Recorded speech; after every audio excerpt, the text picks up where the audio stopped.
Hello guys, good afternoon. Bless Tuesday afternoon to all of us. Ayan guys, for today's video. Alam ko matagal-tagal na ninyong hindi na kita na may upload ang inyong Katayana. So now, hali kayo at samahan nyo ako sa aking pagluluto. Dahil hindi ako pumasok sa aking trabaho dahil nagka-problema ang aking ATM. So, inayos ko muna siya guys. Kaya hindi ako nakapasok sa isang trabaho. So, ayan guys. Hali kayo, samahan niyo akong magluto ng ating ulam. Lunch, pang-lunch. Para pagdating ng ating bunso. At sensya na po sa ating mga kalat. Matagal-tagal hindi nagluluto ang inyong Katayana. So, let's try how to cook. Tignan natin guys kung marunong pa tayo magluto.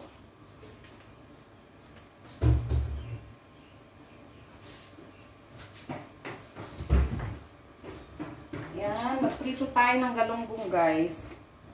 Lagay tayo ng mantika. Ay, talong muna pala ang lulutuin ko. Yan, sobrang stress ang inyong Katayana guys. 2 days akong stress masyado. Dahil nga sa na-offline ang aking ATM and kailangan ng anak ko ng pera tapos hindi ako maka-withdraw, hindi rin ako makapasa sa benefit. So yan, stress na stress ako guys. Kahapon takbo ako ng takbo, punta sa bangko, tapos papasok na naman. Hindi pa rin nag-work kahapon, pinauwi ako, tapos pinabalik ako today. So, ayun, sa awa ng Diyos, natapos din, update din ang aking ATM. Ayan. Dito tayo guys ng talong. Tapos may kasamang, ayan o, galunggong. Pero yung galunggong na malalaki. Tapos nagluto ako ng soup na baka. Para may mahigop na sabaw.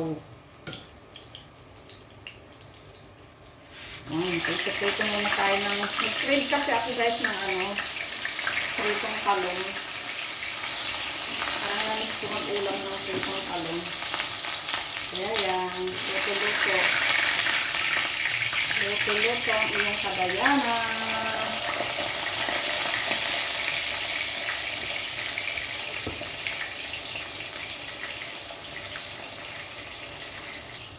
So, ito naman ang ating sabaw guys na baka.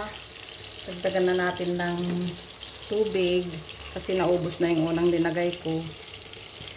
Ayan, para makahigop tayo ng sabaw. Ayan, dinamihan ko na guys para masarap maghigop ng sabaw mamaya. Saan natin ang apoy para madaling maluto. Ayan, takpan na natin siya ulit. So, ito naman ang prito natin. Ayan, namula-mula na siya guys. Pero hindi natin siya bibiglain kasi damihan ko ng mantika.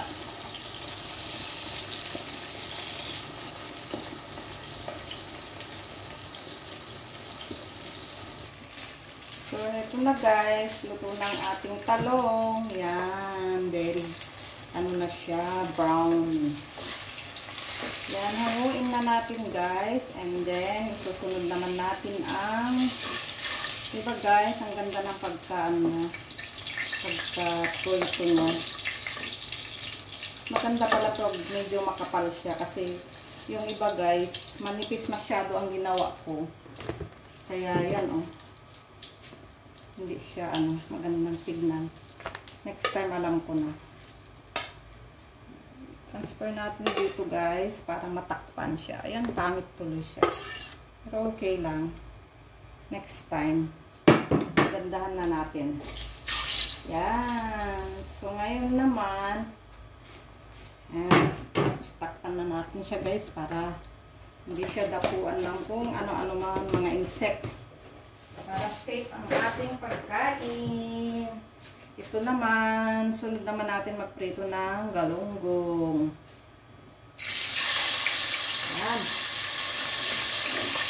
nagmamadali ako guys kasi nga wala pa lang gasolina yung aking car.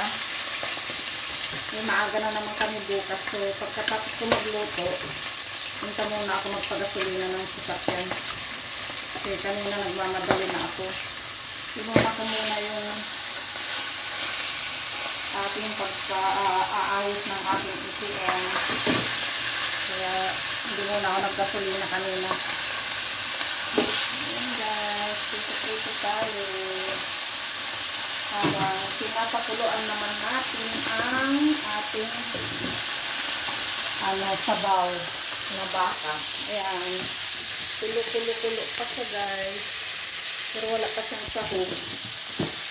Nangihingi ako dun sa taas. Mamaya lang cabbage. Cabbage lang ang magiging sahog niya guys. So ayan guys. See you later. Ayan na siya guys. Brownie na siya. Malapit na siyang maluto. Ayan.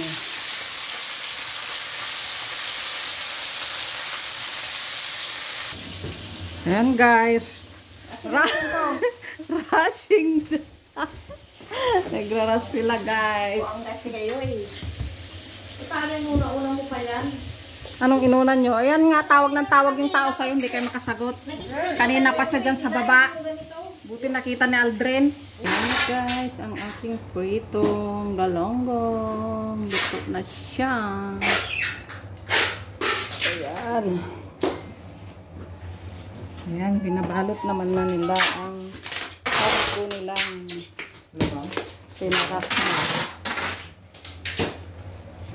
Ayan guys, tapos na ako magluto. So, punta muna ako magpagasolina. Siya? Sige, ikapit ko naman. Send na. Sige na. Magalimbak ka sa $30. Nako, wala na naman yata maparkingan mamaya. Saka na maya. Nakagpagasolina.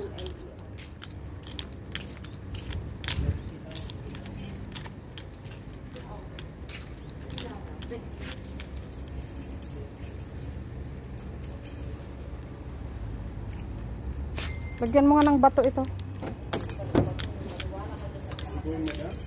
Yeah. Okay.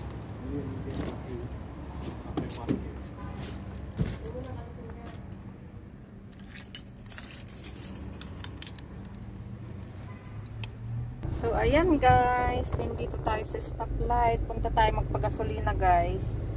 Kasi bukas everyday maaga kaming umalis ng bahay, then wala nang chance for me to para makapaggasolina. So ngayon after akong magluto, ito magpapagasolina muna ako guys para wala nang problema bukas.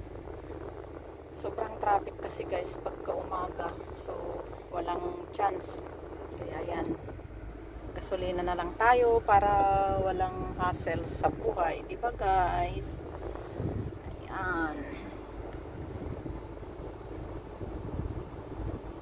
Ayan guys, andito na tayo sa gasolinahan. Daming nagpapagasolina guys.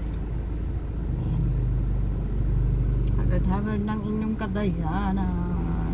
Sobrang stress. How many days akong stress guys dahil kailangan ng anak ko ng pera, tapos wala akong pera dahil nasa bangko. Hindi ako nakahawak ng pera. So ayun, tawa ng Diyos, okay na siya. Ayan guys, nandito na ako, nakauwi na ako ng safe, and madilim na dito sa Bahrain at 5 o'clock PM. Madilim na siya guys kasi magpapa-winter na siya, pero parang walang winter dito sa Bahrain ngayon kasi magde-December na siya. Sobrang init pa rin niya guys. So ayan, thank you for watching guys. I hope na nandyan pa rin kayo para suportahan ang inyong kadayana kahit matagal nang walang upload. So ayan guys, God bless. Keep safe everyone. Bye bye. I love you all.